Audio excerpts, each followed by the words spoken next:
நாளைக்கான வீடியோக்கான ஒரு ப்ரோமோ தாங்க வந்திருக்கு. அத பார்க்குறதுக்கு முன்னாடி நம்ம சேனலை மட்டும் லைக் அண்ட் சப்ஸ்கிரைப் மட்டும் பண்ணிடுங்க. ஃபஸ்ட்டு எடுத்தோடனே பாரதி வந்து வீட்டில் உட்காந்துருக்கிற மாதிரி காட்டுறாங்க. கட்டிலில் படுத்துக்கிட்டு ரொம்ப ஃபீல் பண்ணிக்கிட்டு இருக்காங்க. என்ன ஆதி வந்து நம்மளை இப்படி லவ் பண்ணுறேன்னு சொல்லிட்டாரு, நான் சாரதா அம்மா கிட்ட என்ன சொல்லுவேன், அவங்க வேற வந்து யாரை ஆதி வந்து லவ் பண்ணுறான்னு இப்போ கண்டுபிடிச்சி சொல்லுங்க அப்படின்னு நம்மகிட்ட சொல்லிட்டாங்களே அப்படிங்கிற மாதிரி சொல்லி ஃபீல் பண்ணி அழுதுகிட்டே இருக்காங்க. அதுக்கடுத்து இந்த பக்கம் வந்து ஆதி வந்து புல்லட்டில் வர்ற மாதிரி காட்டிக்கிட்டு இருக்காங்க.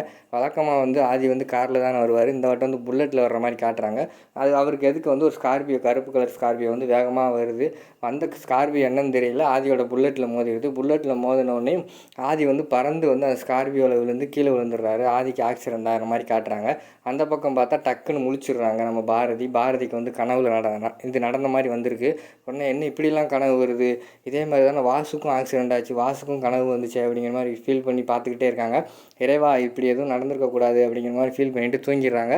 மறுநாள் வந்து பார்த்தோம்னா ஆதிக்கு வந்து ஆக்சிடென்ட் ஆகிடுச்சு அப்படின்னு பாரதிக்கு வந்து நியூஸ் வருது. என்ன இப்படி ஆக்சிடென்ட் நைட்டு பண்ண கனவு உண்மையாயிடுச்சு அப்படின்னு சொல்லிட்டு இவருக்கு ஹாஸ்பிட்டலுக்கு வராங்க. ஹாஸ்பிட்டலில் வந்தோடனையும் அந்த ரிசப்ஷனில் கேட்குறாங்க, நேற்று ஆக்சிடென்ட் ஆகி அட்மிட் ஆனாங்கல்ல ஆதி, அவங்க ரூம் நம்பர் எங்கே இருக்குது அப்படிங்கிற மாதிரி கேட்டோடனே அவங்க ரூம் நம்பர் வந்து 101 அப்படிங்கிற மாதிரி அந்த நர்ஸு சொல்லிடுறாங்க. ரூம் நம்பர் 101க்கு எந்த பக்கம் வழியாக போகணும் அப்படிங்கிற மாதிரி பாரதி கேட்டோடனே நேராக போய் ரைட் எடுங்க மேடம் அப்படின்னு அந்த ரிசப்ஷனில் இருக்கிற கேர்ள்ஸ் சொன்னோடனே இவருன்னு போகிறாங்க. போய் ரைட் எடுக்காங்க. அங்கே பார்த்தா அந்த ஆதி அட்மிட் பண்ண ரூமுக்கு வெளியில் வந்து கேசவ் நின்றுக்கிட்டு இருக்காரு. பாரதி வந்து அவங்கள்ட்ட போய் கேட்க போகிற மாதிரி கேட்குறாங்க. அதோடு பார்த்திங்கன்னா இந்த ப்ரோமோ வந்து முடிச்சிடுறாங்க.